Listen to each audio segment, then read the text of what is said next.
18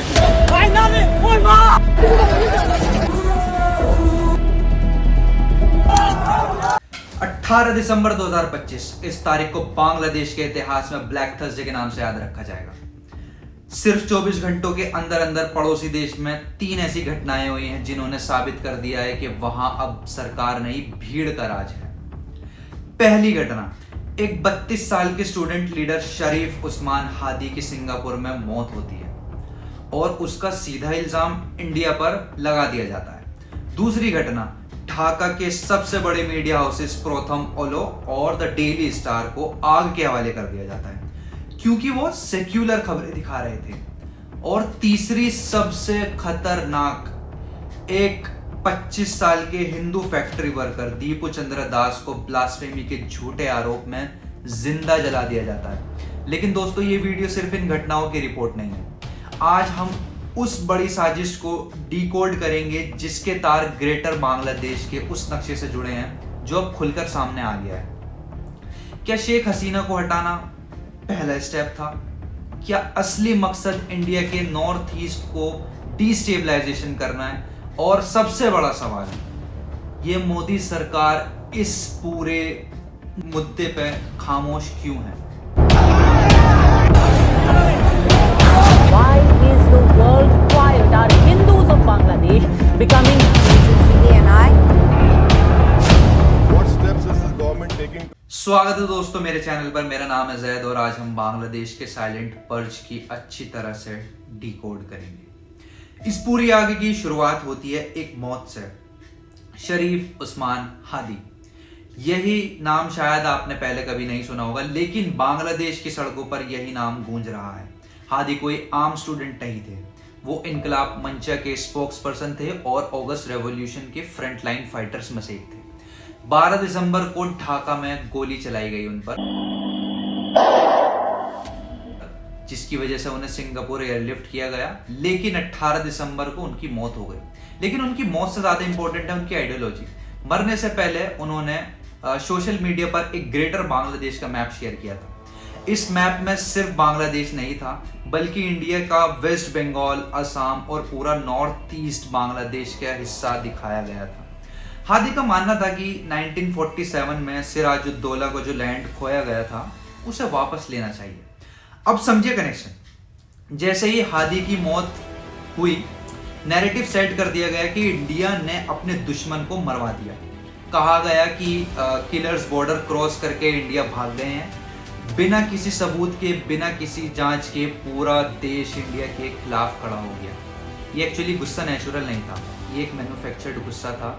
एक ऐसे लीडर को शहीद बनाया गया जो खुलेआम इंडिया के टुकड़े करने की बात कर रहा है। जब भीड़ पागल हो जाती है ना, तो सबसे पहले वो सच का गला बोलती है। 18 दिसंबर की रात ढाका में हजारों की भीड़ प्रथम एलो और द डेली स्टार के ऑफिस को घेर लिया। पर क्यों? क्योंकि ये न्यूज़पेपर सेक्युलर माने जाते हैं। इन्हें डेली स्टार या इंडियन एजेंट्स कहा जाता है।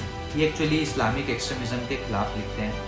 सोचिए सिचुएशन, अंदर जर्नलिस्ट टेबल के नीचे छुपे हुए हैं और बाहर भीड़ बिल्डिंग में आग लगा रही है।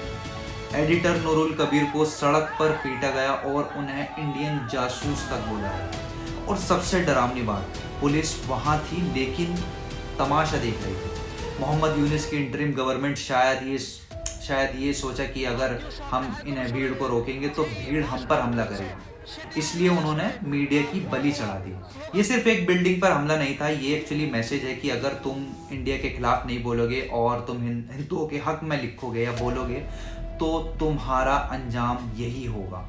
इतना सब कुछ हो गया, हमारे हाई कमीशन के पास प्रोटेस्ट हो रहे हैं। चित्तगोंग में इंडिया ने वीजा ऑपरेशंस बंद कर दिए, लेकिन न्यू दिल्ली में इतना सन्नाटा क्यों है? प्रधानमंत्री मोदी जो यूक्रेन वॉर रुकवाने की बात करते हैं, मैंने कहा था ना, कैसी भी सिचुएशन हो मोदी जी हमें घर ले आएंगे। वॉर रुकवा दी पापा। वो पड़ोस में हो रहे जेनोसाइड पर चुप क्यों है? एक्चुअली इसके पीछे 2 बड़े रीजंस बताए जाते हैं। And the first one is the trap of reactions. That means के बांग्लादेश के हार्डलाइनर्स चाहते हैं कि इंडिया रिएक्ट करे। अगर इंडिया ने कोई स्ट्रिक्ट एक्शन लिया तो वो इसे इंडियन एग्रेशन बोलकर और ज्यादा रेडिकलाइज होंगे। वो चाहते हैं कि इंडिया कोई गलती करे ताकि उन्हें विक्टिम कार्ड खेलने का मौका मिल जाए, ठीक है। And the second is the lack of moral high grounds, means that जैसा कि हमने देखा कि बांग्लादेश के एक्सपर्ट्स अब इंडिया के आगे इंडिया का ही डेटा रखते हैं। वो कहते हैं कि पहले आप अपने देश में काओ विजिलेंटिज्म रोकिए, फिर हमें लेक्चर दीजिए। एक्चुअली ये डिप्लोमेटिक लेवल पर इंडिया के हाथ बांधने जैसा है। लेकिन सवाल ये है कि डिप्लोमेटिक मजबूरी के नाम पर हम अपने लोगों को मरता हुआ छोड़ दें क्या?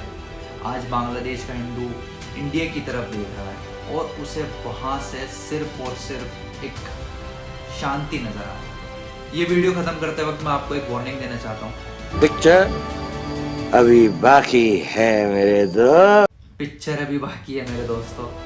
एक्चुअली बांग्लादेश में फरवरी 2026 में इलेक्शन होने वाले हैं और एक बहुत बड़ा रेफरेंडम होने वाला है। अगले 2 महीने बांग्लादेश के लिए बहुत नाजुक होने वाले हैं। जो ताकत शरीफ उस्मान हादी जैसे लोगों को हीरो बना रही हैं और मीडिया को जला रही हैं, उनका एक्चुअली मकसद इलेक्शन जीतना नहीं है।